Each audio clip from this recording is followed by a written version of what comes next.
I'd been away for just 6 days, a short trip to Tennessee to see my brother after his surgery. Nothing extravagant. My wife, Ellen, had pushed me to take the break. I'd been working nonstop on post-harvest maintenance, and my back felt like it was turning to rust. So I packed light, left my workshop spotless, locked the gates, and let the land settle into silence. My trusty John Deere, old but reliable, sat parked beneath the oak tree by the east fence. I didn't think much of Leo Wying. We live on the edge of Hillcrest County, Virginia, where my 25 acres sit just far enough off the beaten path to feel like the quiet countryside of old. Our place is a solid mile from the main road, beyond a tidy new neighborhood called Willow Creek Estates, an HOA community that popped up 2 years ago like weeds after rain.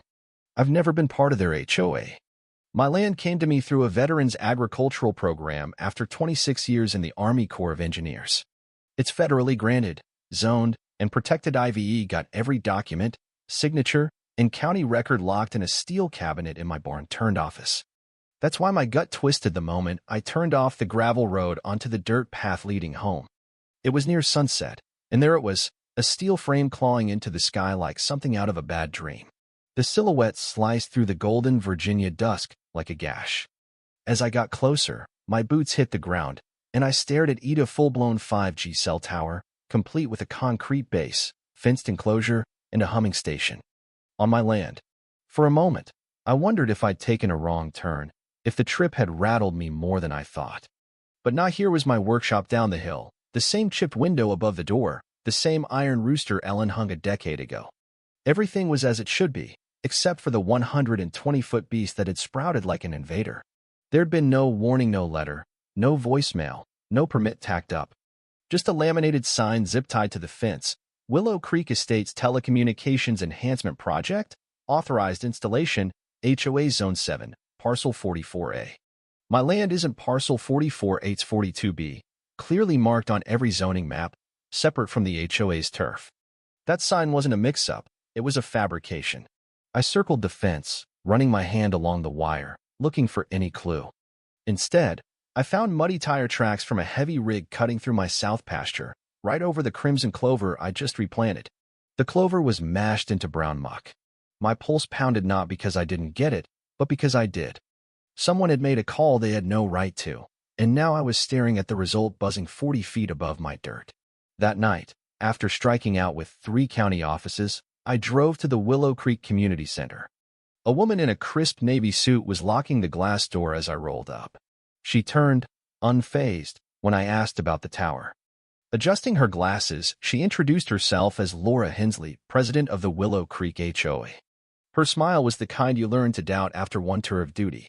She claimed the parcel was an unregulated zone next to HOA land. I corrected her, it's private, military-issued, protected property. Her smile didn't waver. If there's a dispute, she said, file it with the Hillcrest zoning office.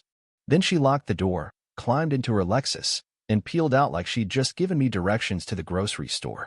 Back home, I pored over my files, deeds, zoning maps, military letters from the original grant. The land was listed as DoD-affiliated for agricultural and training use. Technically, it's on loan to me, not owned outright, meaning anything on it falls under Department of Defense oversight. That tower wasn't just trespassing, it was a federal violation. Laura Hensley had no clue what she'd stepped into. The next morning, I snapped photos of the tower's base, the ruined clover, the tire tracks, the fence crossing my marked boundary. I emailed them to Major Sarah Klein, my contact at the Veteran Agricultural Partnership Program, from a compliance renewal 2 years back. Her reply came fast and firm: do not interfere. We're escalating this to legal affairs and military compliance. Document everything and wait. That's when I knew this was no petty HOA spat. Before I could catch my breath, a white SUV pulled up. A technician from Signal Path Solutions, subcontracted by the HOA, stepped out with a clipboard. He was there for a signal test, he said, then hesitated. This is HOA property, right? I didn't answer, just pointed to the no trespassing, federal land sign on my fence since 2017. He froze, nodded awkwardly, and left without finishing. That afternoon, 2 black SUVs rolled up to my barn. Major Sarah Klein stepped out, her calm focus now edged with urgency. A CIVY Lian in a gray blazer and two plainclothes agents with earpieces followed legal and logistics, I figured. Sarah didn't waste time. We walked to the tower, her team fanning out to take photos and GPS readings. She asked when I'd first seen it, who I'd talked to, what papers I had. I handed her a flash drive with everything. She confirmed my hunch. The HOA had broken federal rules by building on military allied land. Worse, the tower's frequency range might interfere with restricted DoD channels. This wasn't just about property lines, it could be a security issue. The CIVY Lian from the Defense Infrastructure Compliance Office spread a map on my tailgate. It showed my land's red boundary, distinct from the HOA's, marked as a federal Liceno development allowed. The HOA's claim to Parcel 44A was nonsense, likely faked or outdated. For 2 hours, the team measured emissions, scanned signals, and took soil samples. By noon, Sarah said they were filing an emergency notice with the FCC and the Army's JAG Corps for a cease and desist. The HOA's in for a shock, she said plainly.